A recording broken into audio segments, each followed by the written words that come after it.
Welcome back to my channel. मी doctor Shubhangi Katkar आपल्यासाठी सतत घेऊन येत असते आयुर्वेदा, त्या रिलेटेड उपचार, आहार, विहार, ऋतुचर्या, दिनचर्या, योगा, प्राणायाम आणि त्या रिलेटेड सौंदर्य टिप्स यावरचे व्हिडिओ. आपल्याला जर या विषयांमध्ये इंटरेस्ट असेल तर प्लीज प्लीज प्लीज माझा चॅनल सबस्क्राईब करा आणि बेल आयकॉनवर क्लिक करायला विसरू नका, म्हणजे माझा नवीन येणारा व्हिडिओ तुम्हाला आला आहे हे लगेच समजेल. चला तर मग आजच्या विषयाकडे आपण वळूयात.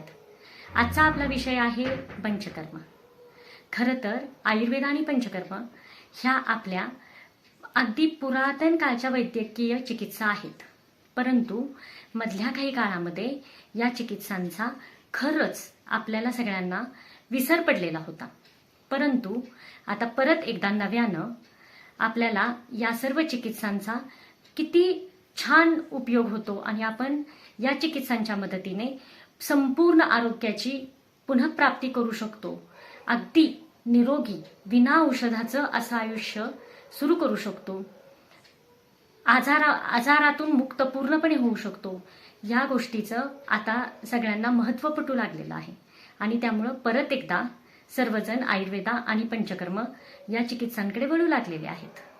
आता पंचकर्म चिकित्सेशिवाय आयुर्वेद, मला तर वाटतं की काही अर्थच नाही मग आयुर्वेदिक ट्रीटमेंटला. कारण जसं आत्ताच्या मॉडर्न सायन्समध्ये इंजेक्शन जास्त आजार असेल तर पटकन रोग्याला बरं करण्यासाठी दिलं जातं, तसंच एकदम पटकन रुग्णाला बरं वाटावं म्हणून जी उपचार चिकित्सा आयुर्वेदामध्ये आहे ती म्हणजे पंचकर्म. अगदी असे रिप्लाय पाहायला मिळतात की अरे मला तर वाटलेलं की खूप दिवस लागतील मला बरं वाटायला, पण एक बस्ती दिला आणि मला इतकं बरं वाटायला लागलं. विरेचनानं इतके वर्षापासून माझी औषधं चालू होती आणि ती पूर्णपणे बंद झाली आणि मी इतकं फ्रेश आणि छान फील करतोय. असे अगदी जादू वाटण्यासारखे रिझल्ट कशाने मिळतात तर पंचकर्म चिकित्सेनं. मग चला तर पाहूयात ही पंचकर्म चिकित्सा म्हणजे आहे काय. तुम्हाला माहिती आहे आयुर्वेदामध्ये 3 प्रकारचे दोष सांगितलेले आहेत. आता आपण बोली भाषेमध्ये काय म्हणतो, दोष म्हणजे वाईट गुण, पण आयुर्वेदामध्ये दोष याचा फार मोठा अर्थ आहे बरं का. वाईट गुण असा नाही. दोष म्हणजे शरीरात कार्य करणारी तत्व आहेत, म्हणजे काही फंक्शन्स, कार्य शरीरातली ज्याच्यामुळं घडली जातात ते म्हणजे आयुर्वेदातले दोष आहेत. दोष ही फार मोठी व्यापक कल्पना आहे आयुर्वेदातली आणि तुम्हाला जर याच्यावर जाणून घ्यायची इच्छा असेल तर मला कमेंट बॉक्समध्ये कळवा. आपण याच्यावर अगदी डिटेलमध्ये छान व्हिडिओ बनवूयात. तर आयुर्वेदामध्ये 3 दोष सांगितलेले आहेत, वात, पित्त आणि कफ. हे तर तुम्हाला माहितीच आहे. मग वात काय करतो शरीरामध्ये, तर शरीरातल्या ज्या पण सगळ्या काही हालचाली आहेत त्या वातदोषामुळे होतात. मग ते रक्ताभिसरण असू द्या, म्हणजे हृदयातून पेशीपर्यंत पुरवला जाणारा रक्तपुरवठा असू द्या, किंवा उत्सर्जन संस्थेकडून एक्सक्रिटरी सिस्टीमकडून सर्व जे टॉक्झिन्स किंवा टाकाऊ द्रव्य शरीरातून बाहेर टाकण्याचं काम असू द्या, किंवा अगदी तुम्ही पापणी हलवली आणि हात हलवलात, पाय हलवलात, तरी सुद्धा हे सगळ्या हालचाली कोण करतं शरीरामध्ये, आयुर्वेदाप्रमाणे ह्या सर्व हालचाली वातामुळे होतात. पित्त काय करतं मग शरीरामध्ये, तर पित्तामुळं पचनाचं कार्य केलं जातं. मग ते पेशींमध्ये होणारं पचन की जिथं एनर्जी तयार केली जाते आणि आपल्या आतड्यांमध्ये इंटेस्टाईन्समध्ये जे अन्नाचं पचन करून त्यापासून रक्तामध्ये अन्न समावेशित केलं जातं, ती क्रिया असू द्या. प्रत्येक छोट्या छोट्या पचनाच्या ज्या क्रिया आहेत त्या सर्व पित्तामुळे आयुर्वेदाप्रमाणे शरीरामध्ये केल्या जातात. आता तिसरा राहिला कफ. कफदोषाचं काय काम आहे, तर शरीरातल्या पेशीला बांधून ठेवणं, एकसंघ ठेवणं, ही गोष्ट केली जाते, ती कफाने केली जाते. तर हे जे 3 दोष आहेत ते 3 दोष जेव्हा शरीरामध्ये असे छान संतुलित राहतात तेव्हा आपण निरोगी असतो. मग ह्या दोषांमध्ये जर असंतुलन निर्माण झालं तर रोग निर्माण होतात. आयुर्वेदामध्ये निरोगी आयुष्याची व्याख्यात सांगताना असं सांगितलेलं आहे की समदोषः समअग्निश्च समधातु मलक्रियाः प्रसन्न आत्मा इंद्रिय मनः स्वस्थ इत्यभिधीयते. म्हणजे सगळे दोष समान पाहिजेत आणि आपला आत्मा मन हे सुद्धा प्रसन्न पाहिजे, तेव्हा त्याला आरोग्य असं म्हणतात. मग हे आपण आजारी पडतो का म्हणून, तर आपल्या आहारामध्ये काही चुका होतात, आपण जे वागणं आपलं आहे, विहार आहे, इकडे तिकडे फिरणं आहे, त्याच्यामध्ये काही चुका होतात. बऱ्याच वेळा आपल्याला मनाला शरीराला त्रास देणाऱ्या गोष्टी आपण करतो आणि वातावरणातले बदल त्यालाही आपल्या शरीराला सामोरं जायला लागतं. बरोबर आहे की नाही? या सगळ्या गोष्टी आपण टाळू शकतो का? नाही टाळू शकत, कारण ह्या सगळ्या गोष्टी आपल्या जीवनाचा अविभाज्य घटक आहेत.